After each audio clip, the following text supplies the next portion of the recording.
Assalamualaikum warahmatullahi wabarakatuh. Perkenalkan, saya Nur Indriani dari Program Studi Pendidikan Sejarah Fakultas Keguruan dan Ilmu Pendidikan di Universitas PGRI Banyuwangi.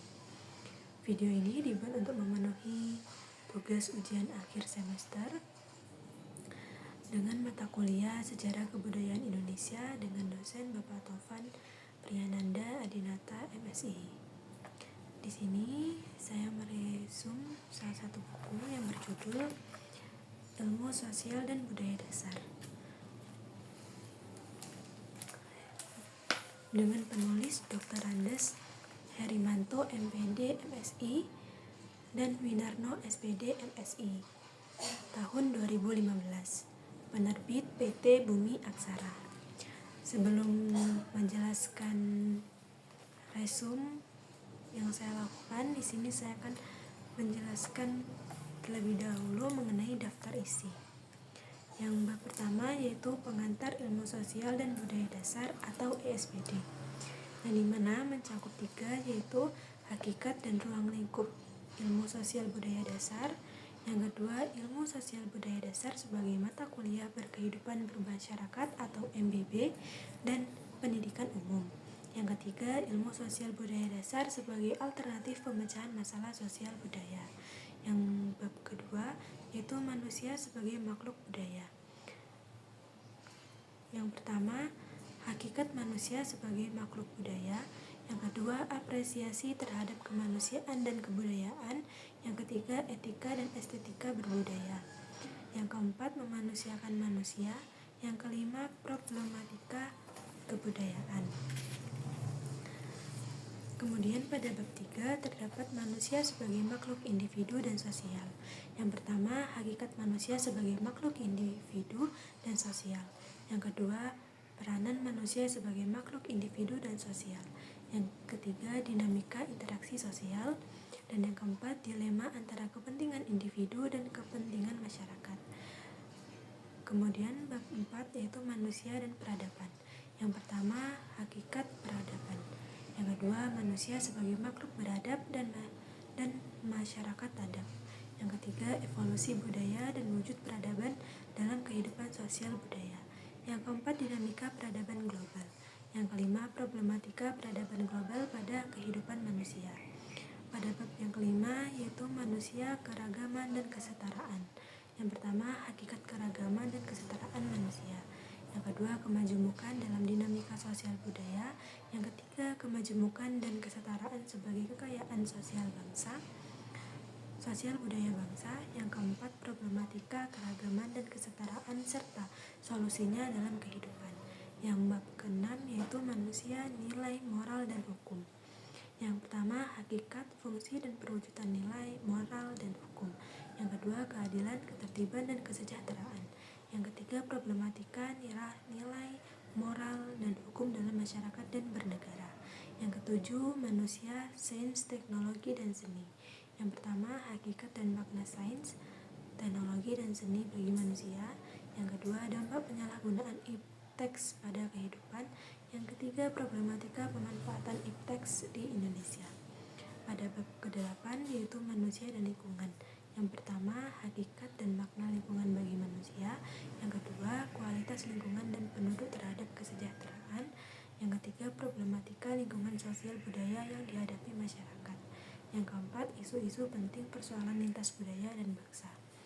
Itu daftar isi yang dari buku yang saya resum.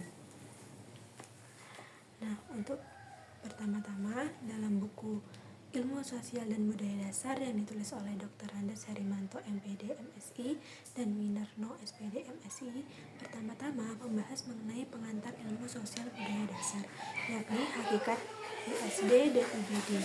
Dapat dikelompokkan menjadi 3 macam, yaitu ilmu alamiah, ilmu sosial, dan pengetahuan budaya. ISD termasuk dalam kelompok ilmu sosial, sedangkan IBD dalam kelompok pengetahuan budaya. Tetapi materi yang disajikan bukanlah tema atau topik tentang kebudayaan. Kemudian ISBD sebagai mata kuliah berkehidupan masyarakat dan pendidikan umum. Mencangkup ISBD merupakan kelompok MBB di perguruan tinggi sebagai program pendidikan umum, kemudian ISBD sebagai alternatif pemecahan masalah sosial budaya. Pendekatan dalam ISBD lebih bersifat interdisiplin atau multidisiplin, khususnya ilmu-ilmu sosial dalam menghadapi masalah sosial. Pendekatan dalam ISBD bersumber dari dasar-dasar ilmu sosial dan budaya yang bersifat terintegrasi. Hal ini akan memperluas pandangan bahwa masalah sosial, kemanusiaan, dan budaya dapat didekati dari berbagai sudut pandang. Kemudian adanya manusia sebagai makhluk budaya. Manusia adalah salah satu makhluk Tuhan di dunia. Kelebihan manusia dibanding makhluk lain terletak pada akal budi. Dengan akal budinya, manusia mampu menciptakan, mengkreasi, memperlakukan, memperbarui, memperbaiki, mengembangkan, dan meningkatkan sesuatu yang ada untuk kepentingan hidup manusia. Abraham Maslow, seorang ahli psikologi, berpendapat bahwa kebutuhan manusia dalam hidup dibagi menjadi 5 tingkatan, yakni kebutuhan fisiologis, kebutuhan akan rasa aman dan perlindungan, kebutuhan sosial, kebutuhan akan penghargaan, kebutuhan akan aktualisasi diri. Kemanusiaan berarti hakikat dan sifat-sifat khas manusia sebagai makhluk yang tinggi harkat martabatnya. Dalam upaya mempertahankan dan meningkatkan hal tersebut, maka prinsip kemanusiaan berbicara. Semua manusia adalah luhur, karena itu manusia tidak harus dibedakan perlakuannya hanya karena perbedaan dari suku, ras, keyakinan, status sosial, ekonomi, asal-usul, dan sebagainya. Kebudayaan berasal dari bahasa Sanskerta, yaitu budaya, yang merupakan bentuk jamak dari budi atau akal. Diartikan sebagai hal-hal yang berkaitan dengan budi dan akal. J.J. Huningman membagi wujud kebudayaan menjadi 3, yaitu gagasan, aktivitas, dan artefak. Wujud ideal atau gagasan kebudayaan adalah kebudayaan yang membentuk kumpulan ide, gagasan, nilai, nama, peraturan, dan sebagainya yang bersifat abstrak, tidak dapat diraba atau disentuh. Untuk aktivitas adalah wujud kebudayaan sebagai suatu tindakan berpola dari manusia dalam masyarakat itu. Untuk artefak adalah wujud kebudayaan fisik yang berupa hasil dari aktivitas, perbuatan, dan karya semua manusia.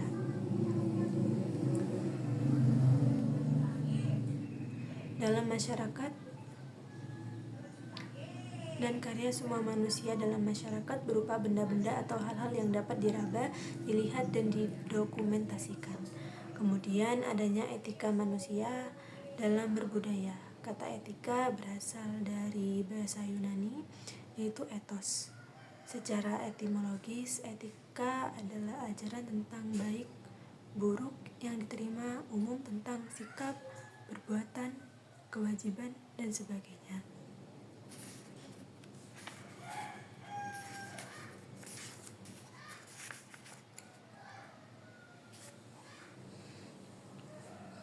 Etika bisa disamakan dengan moral, akhlak, atau kesusilaan. Norma etik berhubungan dengan manusia sebagai individu karena menyangkut kehidupan pribadi.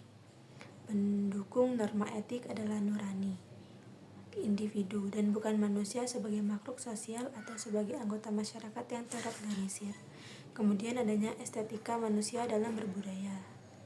Estetika, kemudian adanya memanusiakan manusia berarti perilaku manusia untuk senantiasa menghargai dan menghormati harkat dan derajat manusia lainnya. Sebaliknya, perilaku yang tidak manusiawi bertentangan dengan hakikat kodrat manusia. Perilaku yang tidak manusiawi pasti akan mendatangkan kerusakan hidup manusia.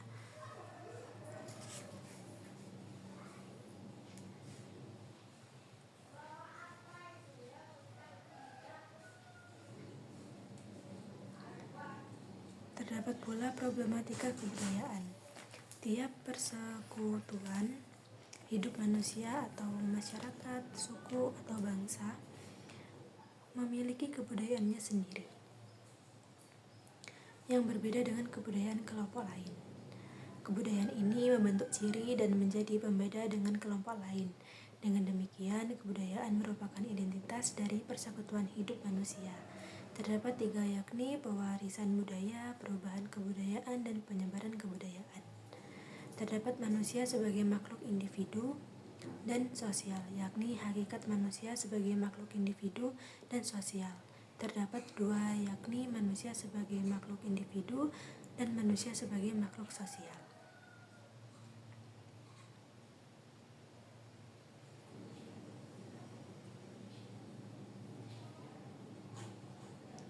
Dalam manusia sebagai makhluk individu, manusia lahir sebagai makhluk individual yang bermakna tidak terbagi atau tidak terpisahkan antara jiwa dan raga. Dalam perkembangannya, manusia sebagai makhluk individu tidak hanya bermakna kesatuan jiwa dan raga, tetapi akan menjadi pribadi yang khas dengan corak kepribadiannya, termasuk kemampuan kecakapannya. Untuk yang kedua, manusia sebagai makhluk sosial. Manusia sebagai individu ternyata tidak mampu hidup mandiri. Ia dalam menjalani kehidupannya akan senantiasa bersama dan bergantung pada manusia lainnya. Manusia saling membutuhkan dan harus bersosialisasi dengan manusia lain. Adanya peranan manusia sebagai makhluk individu dan sosial terdapat 2, yakni peranan manusia sebagai makhluk individu dan peranan manusia sebagai makhluk sosial. Untuk yang pertama, manusia sebagai makhluk individu berupa merealisasikan segenap potensi dirinya, baik potensi jasmani maupun potensi rohani. Jasmani atau raga adalah badan atau tubuh manusia yang bersifat kebendaan, dapat diraba dan bersifat real. Rohani atau jiwa adalah unsur-unsur manusia yang bersifat kerohanian, tidak berwujud, tidak bisa diraba atau ditangkap dengan indera. Unsur jiwa ini terdiri dari 3 jenis, yaitu akal, rasa, dan kehendak. Kemudian adanya peranan manusia sebagai makhluk sosial. Kebutuhan akan orang lain dan interaksi sosial membentuk kehidupan berkelompok pada manusia. Berbagai tipe kelompok sosial tumbuh seiring dengan kebutuhan manusia untuk saling berinteraksi. Manusia dalam berkelompok sosialnya, misalnya hidup bernegara, terikat pada norma-norma sebagai hasil interaksi dari manusia itu sendiri. Keterikatan kepada norma termasuk pula keterikatan untuk menghargai adanya orang lain.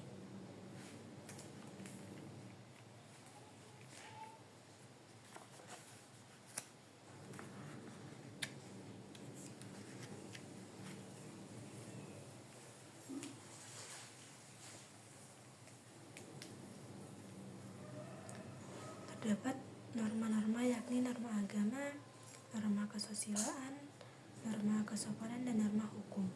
Keempat jenis norma tersebut adalah cara, kebiasaan, tata kelakuan, dan adat istiadat. Adanya dinamika interaksi sosial. Interaksi sosial merupakan hubungan sosial yang dinamis, yang menyangkut hubungan timbal balik antar individu,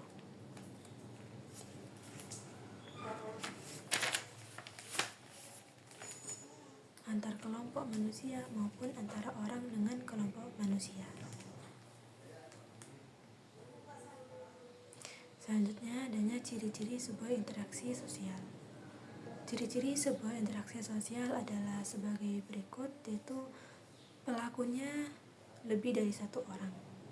Adanya komunikasi antar pelaku melalui kontak sosial, mempunyai maksud dan tujuan, terlepas dari sama atau tidaknya tujuan tersebut dengan yang diperkirakan pelaku. Ada dimensi waktu yang akan menentukan sikap aksi yang sedang berlangsung. Kemudian adanya dilema antara kepentingan individu dan kepentingan masyarakat. Persoalan pengutamaan kepentingan apakah individu atau masyarakat ini memunculkan 2 pandangan yang saling bertolak belakang.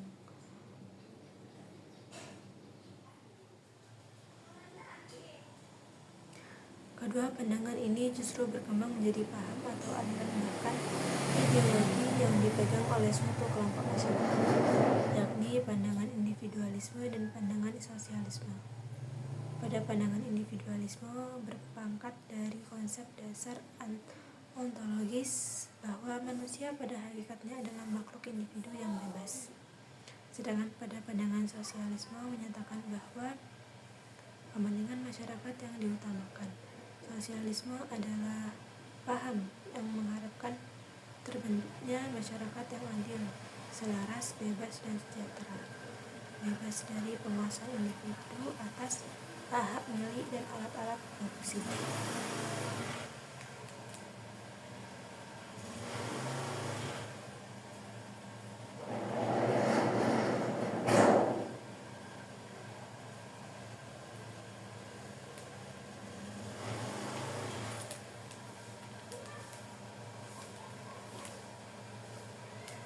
Selain itu adanya manusia dan peradaban. Terdapat hakikat peradaban. Kebudayaan pada hakikatnya adalah hasil cipta rasa dan karsa manusia dalam memenuhi kebutuhan hidupnya. Tinggi rendahnya peradaban suatu bangsa sangat dipengaruhi oleh faktor kemajuan teknologi, ilmu pengetahuan, dan tingkat pendidikan. Dengan demikian, suatu bangsa yang memiliki kebudayaan tinggi atau peradaban dapat dinilai dari tingkat pendidikan, kemajuan teknologi, dan ilmu pengetahuan yang dimiliki. Pendidikan, teknologi, dan ilmu pengetahuan yang dimiliki masyarakat akan senantiasa berkembang. Oleh karena itu, peradaban masyarakat juga akan berkembang sesuai dengan zamannya. Ada pula manusia sebagai makhluk beradab dan masyarakat adab. Peradaban sebagai produk yang bernilai tinggi, halus, indah, dan maju, menunjukkan bahwa manusia memanglah merupakan makhluk yang memiliki kecerdasan, keberadaan, dan kemauan yang kuat. Manusia merupakan makhluk yang beradab sehingga mampu menghasilkan peradaban. Di samping itu, manusia sebagai makhluk sosial juga mampu menciptakan masyarakat yang beradab. Kemudian, evolusi budaya dari wujud peradaban dalam kehidupan sosial budaya. Evolusi kebudayaan itu berlangsung sesuai dengan perkembangan budidaya atau akal pikiran manusia dalam menghadapi tantangan hidup dari waktu ke waktu. Proses evolusi untuk tiap kelompok masyarakat di berbagai tempat berbeda-beda, bergantung pada tantangan, lingkungan, dan kemampuan intelektual manusianya untuk mengantisipasi tantangan tadi.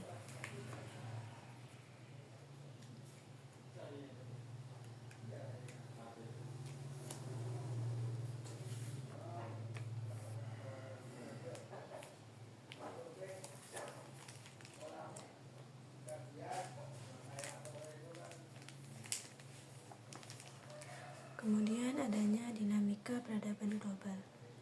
John Naisbitt dalam bukunya Megatrends tahun 1982